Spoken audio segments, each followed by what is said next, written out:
Hi friends, welcome back to my channel. ఈరోజు పొలంలో దొరికే పుట్టగొడుగుల కర్రీ ఎలా ప్రిపేర్ చేసుకోవాలో ఈ వీడియోలో తెలుసుకుందాం. ముందుగా పుట్టగొడుగుల్ని వాష్ చేసుకొని చిన్న చిన్న ముక్కలుగా చేసి పక్కన పెట్టుకోవాలి. ఇప్పుడు తాలింపు కోసం ఇవి తీసుకోండి.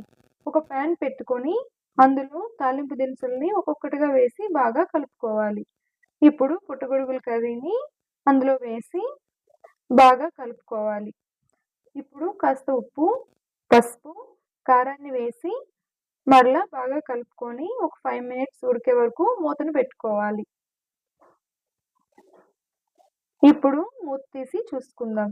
చూసారా, 50% ఇలా కుక్ అయ్యాక కొంచెం వాటర్ని యాడ్ చేసుకోవాలి.